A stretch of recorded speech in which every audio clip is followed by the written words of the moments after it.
En fait, ce sont une trentaine d'élus aujourd'hui qui vont commencer des auditions sur ce qu'ils appellent la neutralité du fonctionnement et le financement de l'audiovisuel public. Alors, la tête, la tête de pont, la figure étendard, c'est Éric Ciotti, le député UDR. Qui a dit on va sortir tous les cadavres du placard. Donc ça promet cette commission d'enquête sur l'audiovisuel public qui démarre à l'Assemblée nationale. L'audiovisuel public, c'est quand même une dizaine de radios et de télé pour un montant de 4 milliards d'euros par an. C'est de l'argent public, donc c'est normal que les députés s'y intéressent. Comment est utilisé notre argent? Pendant plusieurs semaines, des figures de France Télé et de Radio France seront donc auditionnées. Pas seulement les dirigeants, mais aussi des animateurs, des journalistes. On annonce Élise Lucet, Léa Salamé, Thomas Legrand, le président de l'Arcom, Martin Adjari, ouvre le bal aujourd'hui de ces auditions. J'ai entendu le député UDR Charles Alloncle, qui sera le rapporteur de la commission, qui lui voudrait quand même comprendre un peu comment ça fonctionne, les contrats avec les sociétés privées à France Télé, parce que c'est vrai qu'il y a des boîtes de production qui ont fait fortune grâce à France Télévisions, qui sont privilégiées. Y a-t-il parfois des passe-droits, des complicités? Il cite notamment le cas de l'ancienne directrice de France 5, Madame Dari Grand, qui a été donc directrice de France 5, qui signait des contrats avec une société de production qui s'appelait Together et qui a été ensuite licenciée et qui aujourd'hui est devenue directrice de cette société de production. Donc, c'est ce qu'on appelle du pantouflage. C'est interdit. Voilà, il y a des règles peut-être qui ne sont pas suffisamment respectées et c'est pour ça qu'il y a cette commission d'enquête. Alors, est-ce que vous êtes d'accord? Est-ce que l'audiovisuel public est objectif pour vous? Vous nous le dites au 32-16. Laura, Abel, Jean-Loup. Non, moi j'ai un regard sur l'audiovisuel français, sur les médias d'information. Qui non. Enfin, je veux dire, faut être hypocrite pour dire qu'ils sont complètement neutres, qu'ils sont factuels. C'est pas vrai. On sait qu'il y a une orientation de gauche dans l'audiovisuel public. Maintenant, moi je ne suis pas pour l'enlever parce que je trouve que ça donne quand même un accès à la culture qui n'est pas notable. Enfin, moi qui n'ai pas les moyens d'aller toutes les semaines au théâtre, bah, je sais qu'au moins une fois par semaine, je vais me regarder une pièce de théâtre sur France 2, sur France 5. Il y a des reportages qui sont très intéressants. Donc voilà, maintenant, ça reste une société qui est payée notamment pour une bonne partie par de l'argent public. Quand je vois qu'on est à 2-3 millions de dépenses publiques, enfin de dépenses... Non, c'est 4 milliards l'audiovisuel public. Non, mais pour les taxis. On est à 2-3 millions de notes de taxi alors qu'on est en plein Paris, qu'il y a énormément de transports en commun, ça m'alerte un petit peu. En 2023, quand on voit qu'ils ont dépensé plus de 100 000 euros à 4 pour aller au Festival de Cannes, alors ils se sont défendus en disant qu'il y avait plus de 70 000 euros qui avaient été pris en charge par la société TEC, bref. Et qu'en gros, c'était tu me donnes ça et puis je te donne de la page pub. Mais dans ces cas-là, pourquoi ne pas l'utiliser justement pour payer ces fameux taxis?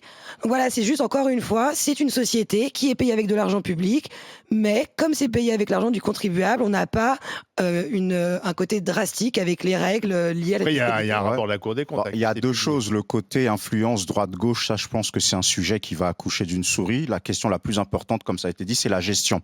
On sait que depuis les années 90 et notamment les années lorsque Jean-Pierre Elkabbach était à la tête, il y a eu cette arrivée des animateurs super producteurs où il y avait des choses qui étaient ambiguës. Les voleurs de patates, au niveau comme des les flux appellent les guignols de d'argent. l'info. Voilà, exactement. Donc il y avait pas mal de choses comme ça. Et l'impression, quand on voit l'audiovisuel public, c'est comme tu l'as dit, c'est une entreprise publique avec nos fonds qui est gérée comme une entreprise privée. Exactement. Si c'est TF1 qui fonctionne comme ça me dérange pas tant que ça reste dans le cadre de la loi. Mais là, il y a beaucoup de choses qui nous échappent et ce sont nos impôts en fait. Donc je pense que la décence est de mettre en effet carte sur table pour qu'on puisse y voir plus clair. Jean-Loup. Bon, bah, oui, on va sortir tous les cadavres du placard, mais il faut un très gros placard, je dirais même un dressing, parce que là, il y a quand même beaucoup de dossiers et beaucoup de casseroles. Comme au Louvre aussi d'ailleurs, puisque là aussi on en découvre chaque jour. Donc déjà tu vois que c'est un budget colossal, 4 milliards d'euros, pour quelque chose qui en plus est une armée mexicaine, puisque quand tu regardes l'organigramme, tout le monde est chef, tout le monde a des responsabilités, pour un budget colossal. Deuxièmement, malgré ça, c'est très mal géré et ils ont un déficit abyssal. 81 000 euros Exactement. de 2017 C'est-à-dire que, à 2024. C'est vraiment le panier percé. Bon, on met l'argent du contribuable, c'est Nicolas qui paye, et finalement, ils sont déficitaires. Tu regardes en plus, comme on disait, le détail de la gestion, les notes de taxi, les petits arrangements avec les amis producteurs, etc., etc. C'est aussi très opaque.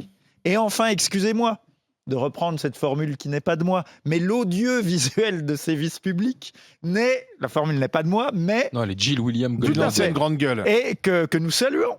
Et donc, l'audiovisuel, excuse-moi, ne me paraît quand même pas très neutre sur le plan idéologique. Je pense quand même qu'il y a quelques petites tendances, alors que normalement, en tant que service public, ça devrait être neutre, objectif, impartial. Et on se disait hors antenne avec Olivier que c'est un peu gênant parce que Tu dévoiles les offres. balancé d'autres. je dévoile l'offre. Balance les offres. Je balance l'offre. J'aimerais bien qu'on balance les offres de France Télé aussi. Tiens, ça serait intéressant. Et donc, là, ce que je remarque, c'est que il porte plainte contre CNews pour dénigrement. Je peux l'entendre, mais pile au même moment, ils sortent un reportage complément d'enquête contre CNews. Donc, ils font exactement, c'est un peu la cour de récré, et ils font exactement ce qu'ils reprochent à leurs adversaires, et de manière totalement partiale et partisane. À la différence que c'est nous qui payons là pour le. Et là, c'est notre C'est argent. le Après, GP. Non, faut puis pas- tu faut- regardes, quand Monsieur Duhamel est arrivé à France Inter, il a apporté un Benjamin discours. Duhamel. Ouais, il est arrivé à un discours plus mesuré. Ben, on a vu les conséquences que ça a eu sur Monsieur Mélenchon, qui n'était pas du tout prêt à ce que France Inter soit légèrement contradictoire. Et les audiences ont baissé. Donc ça prouve qu'il y a quand même une certaine part d'auditeurs avec une idée, une trame. Et c'est pas ce que je veux pour un service public. Encore une fois, je prends France Inter parce que c'était l'exemple, j'ai le doigt d'honneur de Monsieur Mélenchon. France Inter serait une radio privée, ça ne me poserait aucun souci. Oui, cela dit, Jean-Luc Mélenchon, en fonction des interviews et comment Oui, il elles se s'énerve avec passent, tout le il monde, s'énerve ouais, assez il peut le faire facilement. J'avais Jean-Guy, défendu son doigt d'honneur. Nous-mêmes, avec Flora Guébali, qui était on le sait pourtant, bien, ici, on le pratique depuis qui longtemps. Il Pour avait une été grande odieux. gueule plutôt de Il avait gauche. été odieux. Oui, donc tu vois, c'est pas forcément lié Non, mais aux après, médias. mais les faut audiences pas- sont baissées. Il ne faut pas être Mais c'est dupe pas forcément non lié à ça, plus je de la pense. Avec réplique Benjamin politique. Souvenez-vous que la France Insoumise avait fait une commission d'enquête parlementaire sur CNews. D'ailleurs, c'est Vincent Bolloré s'était retrouvé face aux députés. Je crois que c'était Aurélien Saint-Paul. C'était amusant à suivre d'ailleurs. Aurélien Aurélien aussi avec Saint-Paul. Touche pas à mon poste. hein. Et que derrière, tu sens qu'il y a une certaine droite qui veut sa revanche sur cette commission d'enquête parlementaire et sur la fermeture de, à l'époque, De C8. C8 Oui, mais et autres. Et donc là, si Oui, tu mais- veux, on a, puisque vous êtes allé nous chercher, on va vous chercher aussi sur le service public d'accord, mais audiovisuel. la seule différence, c'est que Il y en a un qui est C8 public et pas l'autre. est une chaîne Je suis privée. d'accord. Alors Et là- qui devait respecter un cahier des charges, puisque il faut rappeler que les fréquences de TNT sont données gratuitement à des groupes privés, donc il y a un cahier des charges à Là, on respecter. est sur, Là, on est sur du service public. Moi, je trouve que c'est normal que les députés regardent de près comment on utilise 4 milliards d'euros d'argent des Français. C'est clair. Au moment où nous sommes endettés, qu'on n'a pas assez Qu'on doit d'argent faire pour des plein de choses, économies. notamment pour Je la veux voir à défense, quoi ma puisque baignoire va payer. le président Macron nous explique qu'il faut nous réarmer. Donc, c'est des choix budgétaires. Est-ce qu'il faut continuer à donner 4 milliards? Est-ce qu'il faut peut-être supprimer quelques chaînes du service public? Enfin, c'est des questions. Alors, Ouais, mais ça moi risque de ce se finir qui comme me ça. gêne, c'est que je pense que cette commission va se transformer en tribunal politique et ça voilà. sera pas très intéressant. C'est-à-dire Exactement. qu'on va être dans Ils un feront le règlement match de compte. retour. Or, je Oui. trouve que ça serait pourtant, c'est important de faire cette commission et se poser calmement la question. Est-ce qu'on a besoin aujourd'hui Oui, mais encore de alors, 14 c'est radios, là- chaînes de télé publiques? Ça, c'est une vraie question C'est là où justement, qui se pose d'ailleurs dans tous les pays. hein. on peut s'interroger. C'est-à-dire que nous, on est sous surveillance, très haute surveillance de l'Arcom, Oui. qui minute On les salue. tous nos temps de parole. Et Nos amis de l'Arcom. on les salue et respectueusement, bien évidemment. Ou pas. Et c'est étonnant que l'Arcom ne se soit jamais interrogé justement sur ce que vous disiez tous les trois, c'est-à-dire sur la pluralité dans le service public audiovisuel. Mais c'est-à-dire que en Parce fait, que est-ce que c'est un petit peu oui, plus. mais alors, Non, mais c'est pas ça. savoir est-ce que l'Arcom est aussi objectif? Parce qu'on peut se poser la question. C'est censé être une autorité Ah bon administrative, La conclusion mais de nommée ma par des question, politiques. Alors, La c'est- conclusion de la On se question. pose la question. Non, mais Pour de vrai ça va au-delà de ça. C'est-à-dire que la question qui sous-tend, c'est pas tellement que le service public de l'audiovisuel respecte le temps de parole, c'est de savoir si son personnel, parce que c'est ça en fait la question sous-jacente, est-ce que le personnel est mu par une idéologie ou une orientation politique? Il y a un biais. Est-ce qu'il y a un Oui, biais enfin, bon, ça, je crois dans que tout le monde le sait. qu'il y a traitement un de biais, l'information? oui. Oui, Est-ce mais qu'il y a alors, certains voilà, sujets comment qui tu ne vas- sont oui, mais pas abordés? Comment tu vas le On prouver? enfonce Ça, c'est une là, porte ça va être ouverte. compliqué. Comment Bah tu oui, vas le parce qu'ils vont prouver? te dire que Marine Le Pen vient sur France Inter, c'est-à-dire ils vont Bah, te elle trouver plein de contre-exemples. Ce qui va être intéressant, c'est plus la gestion Moi, c'est financière. la gestion Je financière. pense que surtout. c'est là. Il va falloir peut-être fermer certaines chaînes, comme tu Oui, l'as mais dit, sauf que c'est réduire les budgets. Sauf que c'est pas là-dessus qu'ils veulent avoir des réponses. Bah, bien entendu. C'est pas sur la le gestion côté financière. politique, C'est c'est le le côté fait Ils de auront dire pas de que réponse. l'audiovisuel public est de gauche. Ils auront Non, mais pas de la réponse. vraie à la question, gauche, c'est ça qu'ils si veulent. CNews est une chaîne d'opinion, et on peut penser que CNews est une chaîne d'opinion de droite, est-ce que France 2 est une chaîne d'opinion de gauche? Ouais. C'est ça la question. Julien, bonjour.